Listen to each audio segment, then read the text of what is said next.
জালেম যখন ক্ষমতার চেয়ারে বসবে, এই জালেমের কর্মসূচি হলো আলেমদেরকে ধরো, এই জালেমের চিন্তা হলো ইজ্জতওয়ালা ব্যক্তিদেরকে ধরো, এই জালেমের চিন্তা চেতনা হলো বাংলার জমিনে কোরআনের হক কথা কারা বলে তাদেরকে ধরো। আজকে আপনারা লক্ষ্য করে দেখবেন, একটা বিষয় চিন্তা করবেন, এই পৃথিবীর শুরু থেকে এখন পর্যন্ত যারা কোরআনের হক কথা বলতেছে তাদের উপর মায়ের আসতেছে, জুলুম আসতেছে, ফাঁসি আসতেছে, কিন্তু তারা সেই জায়গায় দাঁড়িয়ে আল্লাহু আকবার নারায়ে তাকবীরের ধ্বনি দিয়ে তারা চিন্তা করতেছে আমরা জেল খাটবো, আমরা আয়না করে ঢুকবো, ফাঁসির মঞ্চে ঢুকবো, কিন্তু আল্লাহর কোরআনের হক কথা বলা বন্ধ করব না, করব না, করব না। জোরে বলেন ঠিক কিনা? ইতিপূর্বে লক্ষ্য করে দেখেছেন আপনারা, আজকে বাংলাদেশের দলমত নির্বিশেষে এই ওসমান হাদি নামক যুবকটা হাজার হাজার মানুষের সামনে, মিছিলের সামনে দাঁড়িয়ে তার জীবনটাকে আল্লাহর জন্য সঁপিয়ে দিল, সে শহীদি মর্যাদা অর্জন করলো।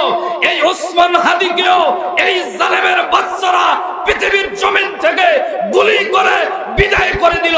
জোরে বলেন ঠিক না বেঠে? ওয়া রাহমাতুল্লাহি ওয়া বারাকাতুহু। আপনারা সকলে কেমন আছেন? যদি আপনারা একটু মন খারাপ না করেন, আমি আপনাদের 2 মিনিটের জন্য একটু কষ্ট দেব, রাগ করবেন? যদি না করেন তাহলে দয়া করি আল্লাহর রাস্তায় না দাঁড়ান তো, সবাই বিসমিল্লাহ করে না দাঁড়ান। হ্যাঁ, একটু দাঁড় দিয়ে দাঁড় হয়ে সামনে একটু আগে আইসেন তো, আব্বা জানে না কলিজার টুকরা শোনাবেন, একটু আগে আইসেন, খুব দ্রুত আইসেন, তাড়াতাড়ি তাড়াতাড়ি আইসেন, একবারে সামনে চলে এসেন। আচ্ছা, ইনশাল্লাহ বসে পড়েন, তারপর দেখা যাক কি হয়। হ্যাঁ, যারা আছেন একবারে চেপে চেপে বসেন, কোনো সমস্যা নাই।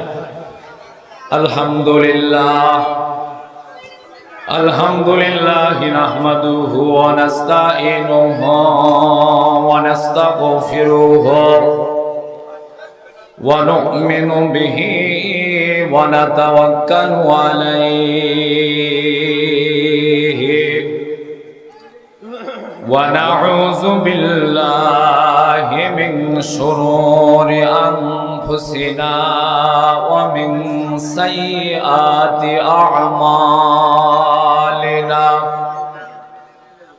মান ইয়াহদিয়াল্লাহু ফালা মুদিল্লা লাহু ওয়া মান ইউদ্লিলহু ফালা হাদিয়া লাহু। ونشهد أن لا إله إلا الله وحده لا شريك له وأشهد أن محمدا عبده ورسوله فقد قال الله تعالى في كلامه المجيد والفرقانه الحميد। একসঙ্গে জবান খুলে মোহাম্মদে পড়েন, আউযু বিল্লাহি মিনাশ শাইতানির রাজিম।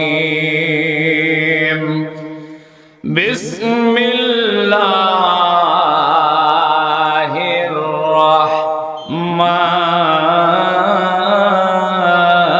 রাহমানির রাহিম।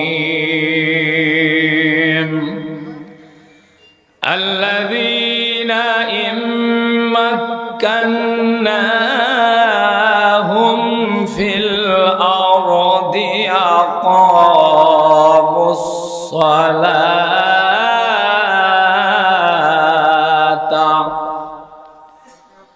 ওয়া আতুজ যাকাতা ওয়া আমারু বিল মা'রুফি ওয়া নাহাউ আনিল মুনকার ওয়ালিল্লাহিল আকিবাতুল উমুর।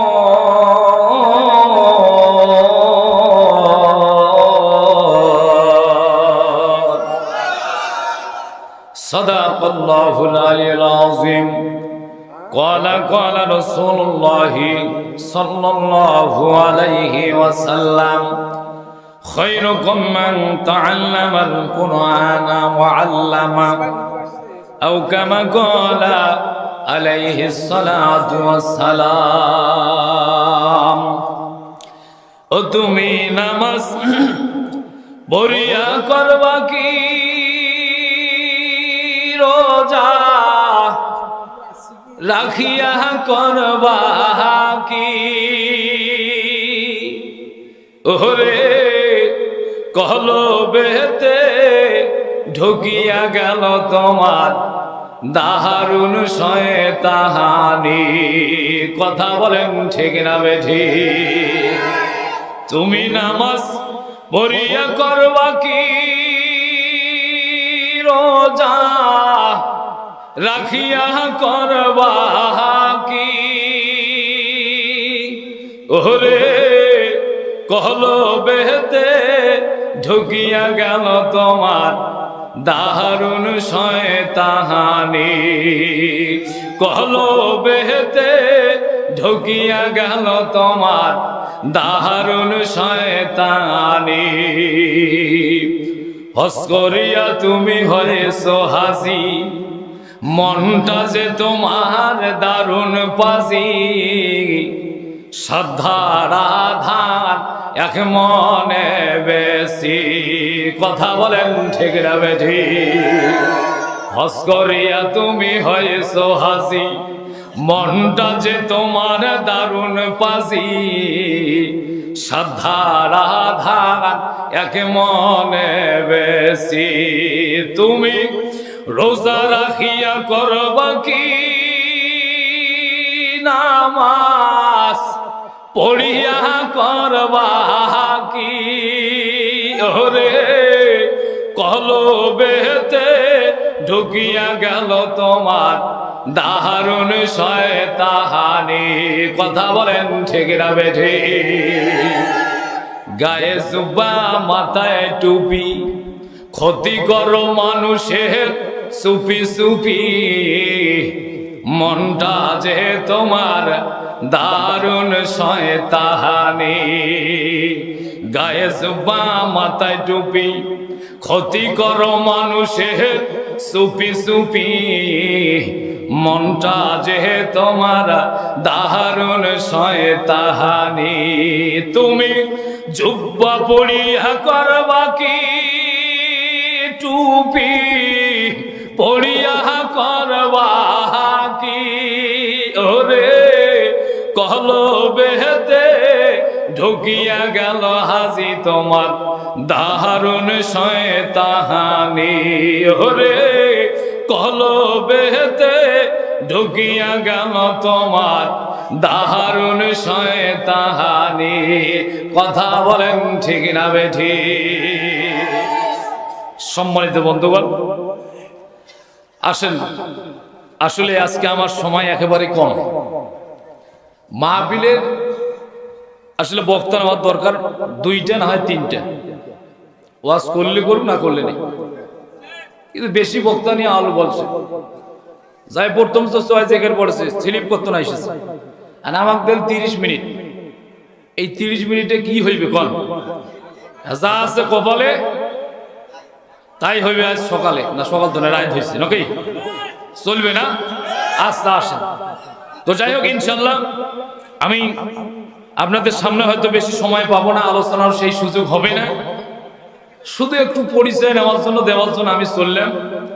যা আছে কপালে আল্লাহ যা আছে দিবে ইনশাআল্লাহ। তো যাই হোক, আজকের এই তাফসীরুল কোরআন মাহফিল পশ্চিম বালাগ্রাম দুন্দিবাড়ি মাইজালি পাড়া মদিনাতুল উলুম গফুরিয়া মুশফিকিয়া হাফিজিয়া মাদ্রাসা হাফেজ ছাত্রদের দরস্তারবন্দি উপলক্ষে আজকের এই তাফসীরুল কোরআন মাহফিল। পোস্টারে যাদের নাম আছে এই নাম বলার কোনো সময় নাই। তো যাই হোক, খাস করে বিশেষ করে আজকের মাহফিলের সম্মানিত সভাপতি যিনি, আমরা সকলেই তেনাকে চিনি। জোরে বলেন ঠিক না ভাই? ঠিক। আজকের মাহফিলের প্রধান অতিথি যিনি, আমরাও সকলে তেনাকে চিনি। তো আজকের মাহফিলের সম্মানিত সভাপতি সাহেব, এর পাশাপাশি সম্মানিত প্রধান অতিথি সাহেব, এর পাশাপাশি বিশেষ মেহমান, এর পাশাপাশি বিশেষ অতিথি, এর পাশাপাশি উদ্বোধক, বরণ্য অতিথি, শুভেচ্ছা বক্তা, যাদের এখানে নাম আছে তারা সহ আমার সামনে যারা বসা, স্টেজে যারা বসা আছেন, আমি গোলাম, আমি অধম, ছোট্ট একজন মানুষ, আমার তেমন কোনো এলেম কালাম যোগ্যতা নাই। তো যাই হোক, আপনারা যারা সামনে বসা, স্টেজে বসা, তাদের জুতা মোছার যোগ্যতা আমি অধমের নাই, কিন্তু আমার আল্লাহ যদি কিছু কথা বলার তৌফিক দান করে আমি বলবো ইনশাআল্লাহ। সম্মানিত বন্ধুগণ, আজকের মাহফিলের প্রধান বক্তা হযরত মাওলানা রুহুল আমিন সাহেব রাজশাহী। এরপরে আমার আগে আমার ভাই শাহরিন ইসলাম তুহিন আলোচনা করলেন। আমার পরে ইনশাআল্লাহ আমাদের শায়েখ, আমরা সকলেই হুজুরকে চিনি এবং তেনার ছাত্র, তো ইনশাআল্লাহ আমার শায়েখ ইসমাইল হোসেন হুজুর আমার 30 মিনিটের মধ্যে উনি স্টেজে উপস্থিত হবে ইনশাআল্লাহ পাক। এই পোস্টারে যাদের নাম আছে সকলের হায়াতে তৈয়বা দান করুক, জোরে বলেন আমিন।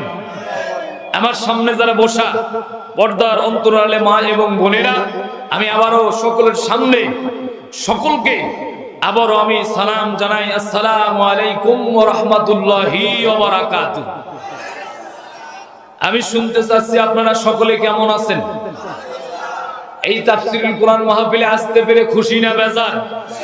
যদি থাকেন খুশি, মুখে নিয়ে হাসি, উঁচু করে কাল্লা একটাবার সকলে বলেন তো সুবহানাল্লাহ।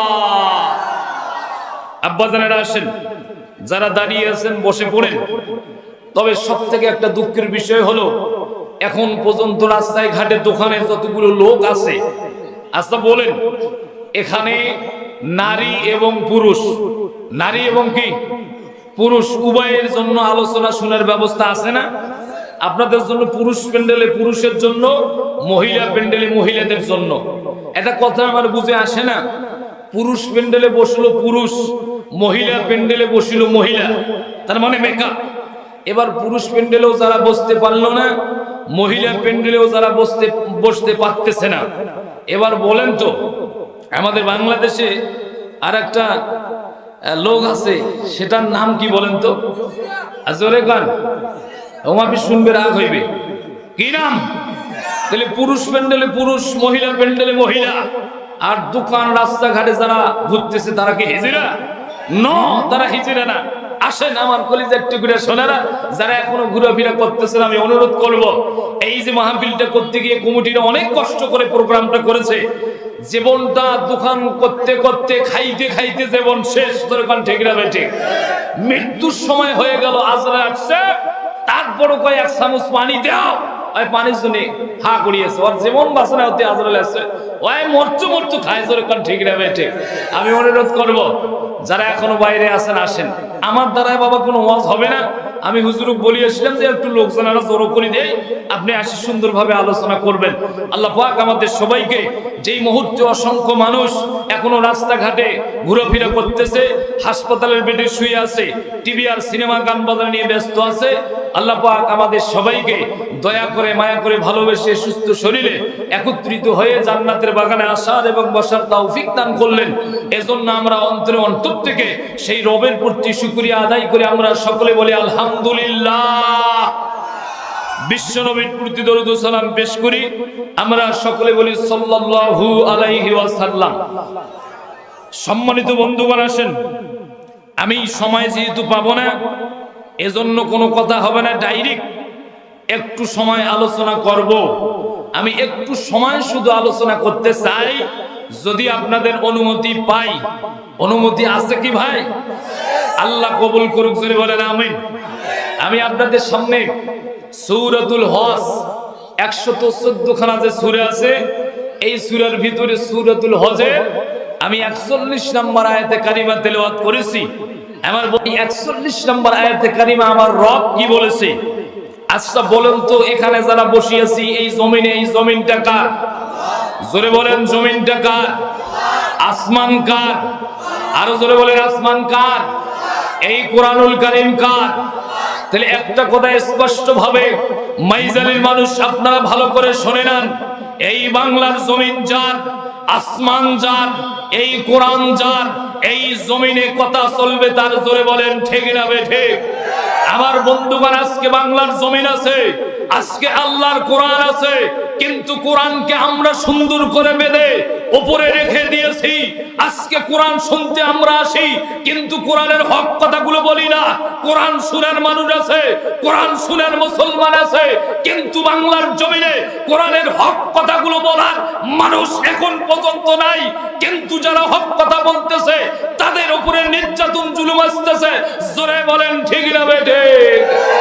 আমার বন্ধুগণ, আসেন অল্প সময়ের ভিতরে আয়াতে কারিমা তেলাওয়াত করেছি। আল্লাহ এই আয়াতের ভিতরে বলছেন, এই বাংলার জমিনে, বাংলার মসনদে, ক্ষমতার মসনদে, পার্লামেন্টে যদি কোনো মুমিন পার্লামেন্টে বসে যায়, ওই ক্ষমতার চেয়ারে যদি কোনো মুমিনেরা বসে যায়, তাহলে মুমিনদের কর্মসূচি হলো 4টা। জোরে বলেন তো কয়টা? আরো জোরে বলেন কয়টা? ভালো করে বোঝেন। যখন কোন ক্ষমতার চেয়ারে মুমিন বসবে, আর যখন মুমিনকে আমার রব বসাবেন, এই মুমিন সেই চেয়ারে বসার সঙ্গে সঙ্গে মুমিনের কর্মসূচি হলো 4টা। জোরে বলেন কয়টা? 4টা। তাহলে 4টার ভিতরে কি? সর্বপ্রথম মুমিনের 1 নম্বর কর্মসূচি হলো, মুমিন ক্ষমতার চেয়ারে বসার সঙ্গে সঙ্গে বাধ্যতামূলক নামাজের আইন চালু করবে। জোরে বলেন কিসের আইন? নামাজের আইন। 2 নম্বর কর্মসূচি, ওই মুমিন যাকাতের আইন চালু করবে। 3 নম্বরে অসৎ কাজগুলো বন্ধ করবে। 4 নম্বরে সৎ কাজের আদেশ দিবে। বলেন তো কয়টা? আরো জোরে বলেন কয়টা? আজকে এই দুনিয়া আছে, আজকে এই দুনিয়ার আল্লাহর বান্দা আছে, আজকে আল্লাহর কোরআন আছে, কিন্তু এই হক কথাগুলো বলার লোক নাই। জোরে বলেন ঠিক না বেঠিক? কিন্তু যে বুঝবেন, যখন কোন ক্ষমতার চেয়ারে জালেম বসবে, জালেমেরা যখন ওই ক্ষমতার চেয়ারটা দখল করবে, আমার আল্লাহ পাক সূরাতুল নমলের ৩৬ নম্বর আয়াতে বলছেন যে কোন ক্ষমতার চেয়ারে যখন কোন জালেম বসে, জালেমদের কর্মসূচি হলো মাত্র 1টা। জোরে বলেন কয়টা? আরো জোরে বলেন কয়টা? কি কর্মসূচি? জালেমদের টার্গেট হলো, এই বাংলার জমিনে ইজ্জতওয়ালা কোন ব্যক্তি আছে তাদেরকে খুঁজে বের করো। বাংলার জমিনে আলেমরা কোরআনের হক কথা কারা কারা বলে তাদেরকে খুঁজে বের করো। বাংলার জমিনে সঠিক কথা কে বলে তাদেরকে খুঁজে খুঁজে বের করো। কেন? এই সমস্ত লোক যদি বাংলার জমিনে থাকে, কোরআনের হক কথা বলে, তাহলে আমরা রামপন্থী, বামপন্থী জালেমেরা এই দুনিয়াতে আমরা সঠিকভাবে দুনিয়ার সম্পদ আত্মসাৎ করতে পারবো না। জোরে বলেন ঠিক না বেঠিক? সম্মানিত বন্ধুগণ আমার, আল্লাহ বলছেন, এই ক্ষমতার চেয়ারে যখন কোন মুমিন ব্যক্তি বসবে, ক্ষমতার চেয়ারে যখন কোন মুমিন বান্দা বসবে, ওই মুমিন বান্দার কাজ হলো 4টা কর্মসূচি পালন করবে। 1 নম্বরে সে নামাজ বাধ্যতামূলক করবে, সেবার যাকাত বাধ্যতামূলক করবে, অসৎ কাজগুলো বন্ধ করবে, সৎ কাজের আদেশ দিবে। কিন্তু যখন দেখা গেল আল্লাহর জমিন আছে, পার্লামেন্ট আছে, কোরআন আছে, কিন্তু এমন একজন শাসক এই জমিনে বসে গেল, ওই শাসক হলো জালেম শাসক। ওই জালেম যখন ক্ষমতার চেয়ারে বসবে, জালেমের কর্মসূচি হলো 1টা, সেটা হলো ওই জালেমের টার্গেট হলো ভালো ভালো আলেম কারা তাদেরকে ধরো, তাদেরকে গ্রেফতার করো, তাদেরকে ফাঁসির মঞ্চে দাও, তাদেরকে আয়না ঘরে দাও, তাদেরকে জেলখানায় বন্দি করে রেখো। বছরের পর মাসের পর মাস চলে যাবে, এই জালেমেরা কখনো আলেমদেরকে ছাড় দেয় না। জোরে বলেন ঠিক না বেঠিক? কথা বলেন ঠিক না বেঠিক? সম্মানিত বন্ধুগণ আসেন, হুজুর তো চলে আসছে। আমার 20 মিনিট আছে, ওই 20 মিনিট আমি আপনার বক্তব্য দেব। হুজুর না, আমার বন্ধুগণ এবার শুনেন, জালেম যখন ক্ষমতার চেয়ারে বসবে, এই জালেমের কর্মসূচি হলো আলেমদেরকে ধরো, এই জালেমের চিন্তা হলো ইজ্জতওয়ালা ব্যক্তিদেরকে ধরো, এই জালেমের চিন্তা চেতনা হলো বাংলার জমিনে কোরআনের হক কথা কারা বলে তাদেরকে ধরো। আজকে আপনারা লক্ষ্য করে দেখবেন, একটা বিষয় চিন্তা করবেন, এই পৃথিবীর শুরু থেকে এখন পর্যন্ত যারা কোরআনের হক কথা বলতেছে তাদের উপর মায়ের আসতেছে, জুলুম আসতেছে, ফাঁসি আসতেছে, কিন্তু তারা সেই জায়গায় দাঁড়িয়ে আল্লাহু আকবার নারায়ে তাকবীরের ধ্বনি দিয়ে তারা চিন্তা করতেছে আমরা জেল খাটবো, আমরা আয়না করে ঢুকবো, ফাঁসির মঞ্চে ঢুকবো, কিন্তু আল্লাহর কোরআনের হক কথা বলা বন্ধ করবো না, করবো না, করবো না। জোরে বলেন ঠিক কিনা? ইতিপূর্বে লক্ষ্য করে দেখেছেন আপনারা, আজকে বাংলাদেশের দলমত নির্বিশেষে এই ওসমান হাদি নামক যুবকটা হাজার হাজার মানুষের সামনে, মিছিলের সামনে দাঁড়িয়ে তার জীবনটাকে আল্লাহর জন্য সঁপিয়ে দিল, সে শহীদি মর্যাদা অর্জন করলো। এই ওসমান হাদিকেও এই জালেমের বাচ্চারা পৃথিবীর জমিন থেকে গুলি করে বিদায় করে দিল। জোরে বলেন ঠিক না বেঠে? আমার বন্ধুগণ আসেন, আজকে কথা শুনলে অবাক লাগে। আমি আজকের একটা নিউজ দেখলাম, বর্তমান সময়ে ঢাকার ভিতরে খুব গ্যামজাম চলতেছে, অনেক গ্যামজাম চলতেছে। কেন জানেন? নেতা সাহেব আসছে, রাজপথ কাঁপছে, অবস্থা খারাপ, মাথা কার যে কুদি ঘুরি গেল কি বলে। একজন নারী সেখানকার, সে নেতা নারী একজন সেখানে দাঁড়িয়ে বলতেছে, আজকে আমাদের নেতার সামনে যতগুলো মানুষ হয়েছে প্রায় 20 কোটি মানুষ। কয় কোটি? আর কথা বলেন, কয় কোটি? আমি এখন চিন্তা করলাম বাংলাদেশের মানুষ হলো 18 কোটি, এই 20 কোটির কথা কোটে পায়। তার মানে আমি তো কালকে ছিলাম অনেক দূরে, তাহলে 17-18 কোটি যে মানুষ আর 20 কোটির কথা বলছে, তাহলে আমরা এখানে যারা আছি সবাই কি ঢাকা গেছিলাম? তাহলে আমাকে বাদ দেন, তাহলে আমরা কি উপরের লোক না কবরের লোক? জোরে ঘর। তার মানে উনি চিন্তা করে দেখছে, বিগত সময় ফ্যাসিস্ট হাসিনা যা ছিল, সেও কিন্তু এক সময় একটা সিস্টেম করেছিল। 10 বছর আগে যে মুরব্বী মারা গেল, সেই মুরব্বী বলে 10 বছর পরে আসি রাতারাতি ভোট দেয়, তার নামে মামলা হয়। তারা এবার চিন্তা করলো যে 18 কোটি লোক 20 কোটি বানাইলাম, ঠিক আছে 18 কোটি অরিজিনালে থাক, কিন্তু একটু বাড়ে দিলাম। বাংলাদেশে 18 কোটি লোক হলো যারা বাংলার উপরে বসবাস করে তারা, আর বাকি 2 কোটি হলো যারা কবরের ভেতরে বসবাস করে তারা। জোরে কান ঠিক না বেঠে? আপনি কথা শুনলে অবাক হবেন। আচ্ছা বলেন তো, আমাদের নেতার মতো নেতা কি, রাসূলের মতো নেতা কি এই পৃথিবীতে আছে? রাসূলের মতো নেতা কি আর কোনোদিন হবে? রাসূলের মতো নেতা কি আর কোনোদিন আসবে? আর একজন মহিলা বলতেছে, আমি আমার নেতাকে দেখার জন্য আসলাম, এরকম বাঁশ দিয়ে বর্ডার গার্ড দিছে, বাঁশের বেড়া দিছে। সে বলছে আমি যখন বাঁশের বেড়ায় হাত দিলাম, আমার হাতটা ওখানে নাই, আমার মনটা বলতেছে আমি আমার নেতার হাতে হাত দিলাম। আরে কি মজা, নেতার হাতে বলে হাত দিল। জোরে কর নাউজুবিল্লাহ। এরা হলো জানেন, এই জালেমেরা আজকে ক্ষমতার চেয়ারে বসতে চায়, এই জালেমেরা আজকে আলেমদেরকে হত্যা করতে চায়।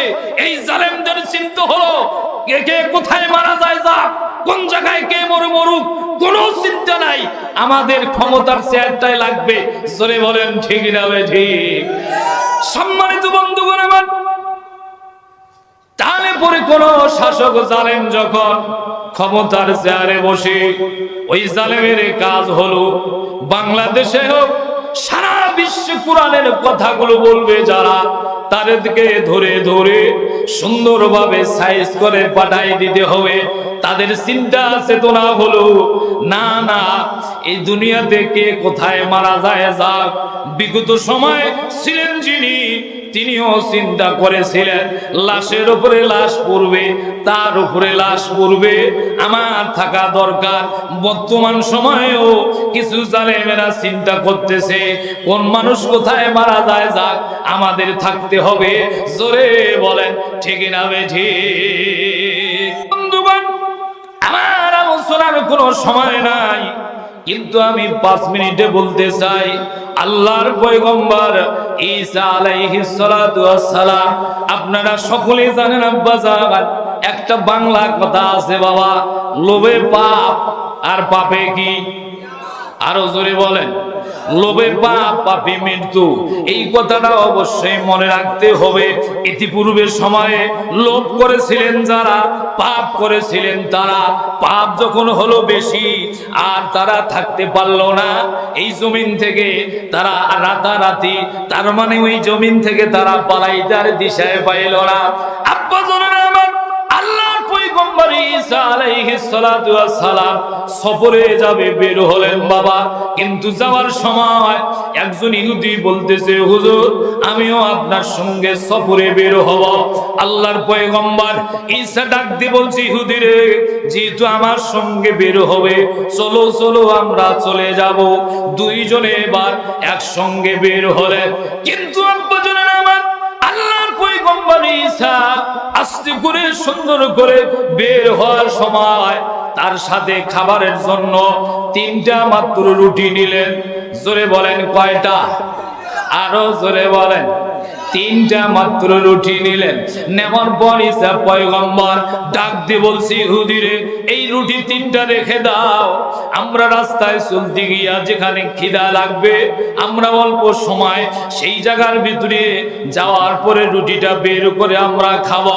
আব্বা জানেরা আমার, কোন জালেম যখন ক্ষমতার চেয়ারে বসবে, ওই জালেমের পিছনের দিকে ফিরিয়ে তাকায় না। জালেমের চিন্তা হলো দুনিয়া দখল করো, বাড়ি দখল করো, গাড়ি দখল করো, আলেমদেরকে মেরে ফেলো, প্রয়োজন হলে আবার ফাঁসি দাও, আবার আয়না ঘরে ঢুকো, যারা মরে মরক, এই দুনিয়ার সব আমাকেই লাগবে। জোরে বলেন ঠিক না ঠিক? আল্লাহর পয়গম্বর ঈসা আলাইহিস সালাতু ওয়াস সালাম ইহুদিকে সঙ্গে নেওয়ার পরে 3টা মাত্র রুটি নিয়ে আস্তে করে যখন পথ হাঁটা শুরু করলো, রওনা দিলেন। যাইতে যাইতে একটু সময় যখন পার হয়ে গেল, খিদা লাগছে। আল্লাহর পয়গম্বর ঈসা ডাক দিয়ে বলছে, ইহুদি রে, বের করো বের করো, আমরা এখন বসে দুইজনে 2টা রুটি পান করব, খাবো। দুইজনে 2টা রুটি পান করলেন, খাইলেন। এবার বলেন তো, 3টা রুটির মধ্যে যদি 2টা খেয়ে নেয়, আর কয়টা থাকবে? জোরে বলেন কয়টা? আল্লাহর পয়গম্বর ঈসা ডাক দিয়ে বলছে, ইহুদি রে, এই রুটিটা তুমি তোমার কাছে ভালো করে রেখে দাও। আমরা আবার যখন সামনে রওনা দেব, সামনে যখন আমরা যাব, আবার যখন ক্ষুধা লাগবে, তখন আবার এই রুটিটা আমরা বের করে খাবো। আব্বা জানেন আমার, এবার যখন আবার সামনে গেল আব্বা, যাওয়ার পরে আল্লাহর পয়গম্বর ঈসা এবার ডাক দিয়ে বলছে, ইহুদি রে, আমার খিদা লাগছে, এবার রুটিটা বের করো। কিন্তু এই বেটা ইহুদি প্রথমবারে যখন আল্লাহর পয়গম্বর রুটি খাওয়ার পরে ইহুদিকে একটু রেখে সামান্য সময়ের জন্য সামনে গিয়ে একটু চোখের আড়াল হয়েছিলেন, এই সুযোগে আব্বা এই বেটা একটা রুটির লোভ সামলাইতে পারে নাই, রুটিটা কোনোভাবে তার ভেতরে লুকিয়ে ফেলছে, রুটিটা তার ভেতরে রেখে দিল। এবার যখন আল্লাহর নবী পয়গম্বর ঈসা রুহুল্লাহ ডাক দিয়ে বলছে, বেটা ইহুদি, রুটিটা বের করো, রুটিটা খাওয়া লাগবে। ইহুদি বেটা বলতেছে, হুজুর ওই জায়গায় যে রুটি পান করেছিলাম, না না, আমার তো আর কাছে রুটি নাই। এবার আল্লাহর পয়গম্বর ডাক দিয়ে বলছে, বেটা রে, আমি তো জানি আর একখানা রুটি আছে, রুটি গেল কোথায়? ইহুদি বলছে, হুজুর আমি জানি না। কি বলছে? জোরে কান। তাহলে লোভে কি পাপ, আর পাপে কি হইবে? মৃত্যু হবে। সম্মানিত বন্ধুগণ আমার, ইহুদি বেটার সামনে মৃত্যু হবে, মরণ হবে। এই বেটার এরা চিন্তা মাথার ভেতরে নাই।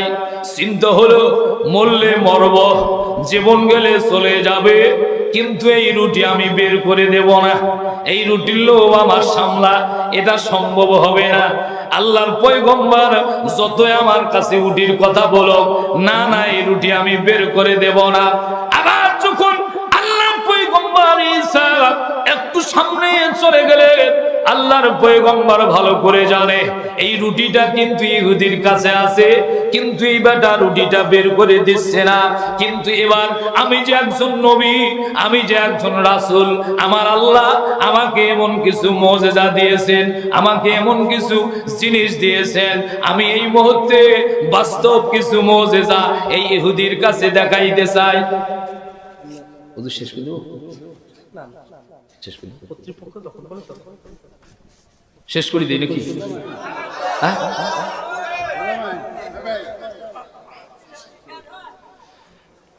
আল কোরআনের সৈনিক আমি, নেই গো পরাজয়, এক আল্লাহর গোলাম আমি, এই তো পরিচয় আমার, এই তো পরিচয়। কথা বলেন ঠিক না বেঠিক? আল কোরআনের সৈনিক আমি, নেই গো পরাজয়, এক আল্লাহর গোলাম আমি, এই তো পরিচয় আমার, এই তো পরিচয়। কোরআন হাদিস শাসনতন্ত্র রাসূল আমার নেতা, উৎসব মরসির অমলান ইতিহাস বীর গাথা। কোরআন হাদিস শাসনতন্ত্র রাসূল আমার নেতা, উৎসব মরসির অমলান ইতিহাস বীর গাথা। এক আল্লাহ ছাড়া আমার দিলে ও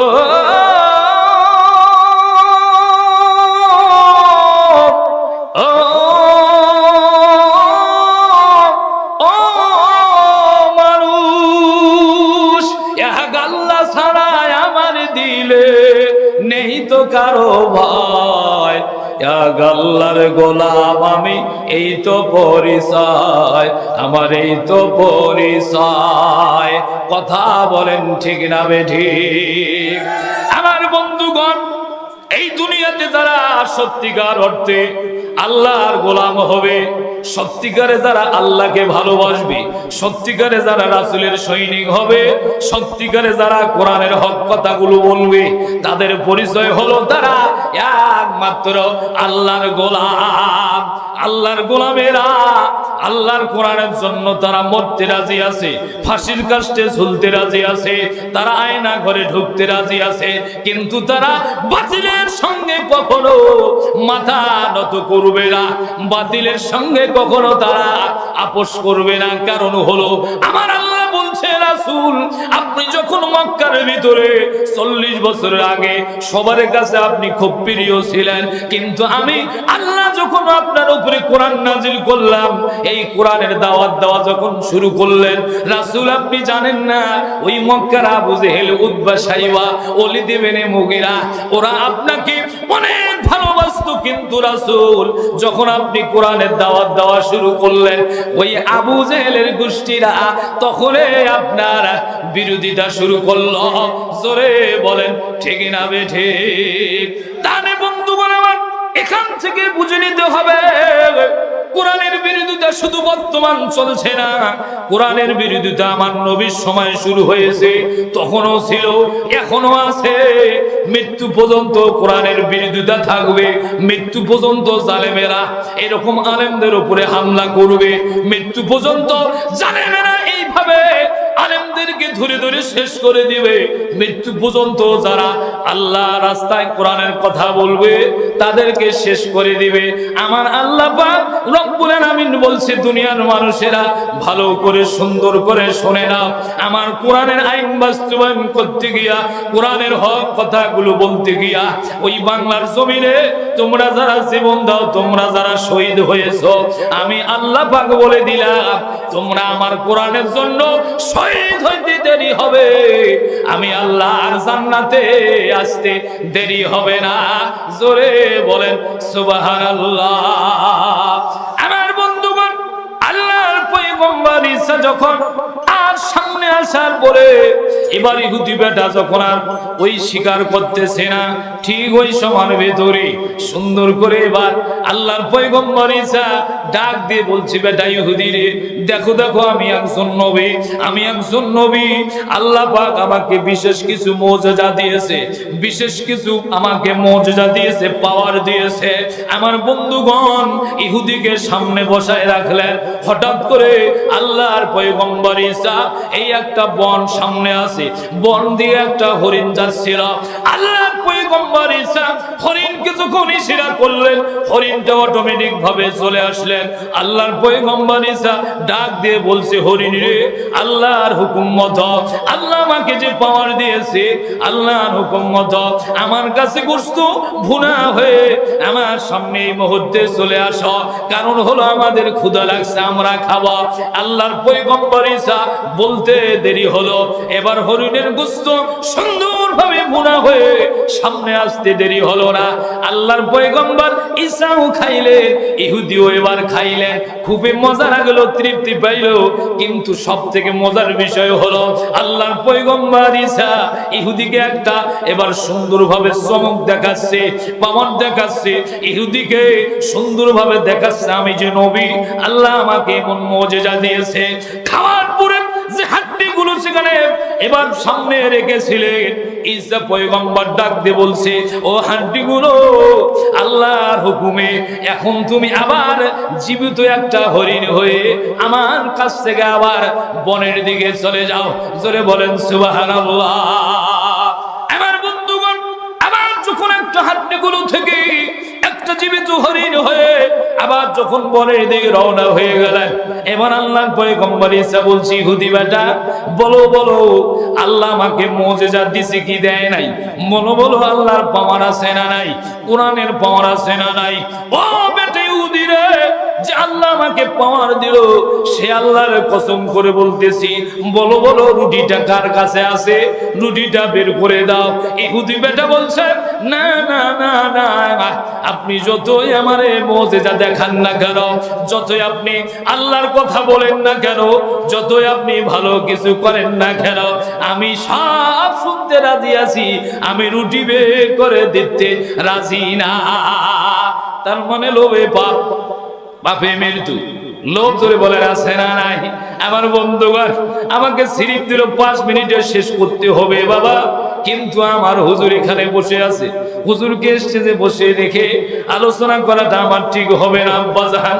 আসলে হুজুর হলো সম্মানী ব্যক্তি, ওনার জুতা মোছার যোগ্যতা আমার নাই, কিন্তু আমি অল্প সময় 10 মিনিটে যা বললাম আব্বা, আবার যদি কোনো এক ময়দানে দেখা হয়, আবার যদি কোনো এক জায়গায় কথা হয়, আমি সেই জায়গার ভিতরে আবারও কথাগুলো বলার চেষ্টা করব। এর আল্লাহ পাক রব্বুল আলামিন আমাদের সবাইকে সুন্দরভাবে এই দুনিয়া থেকে আমল করে কবরে যাওয়ার তৌফিক দান করুক। জোরে বলেন আমিন।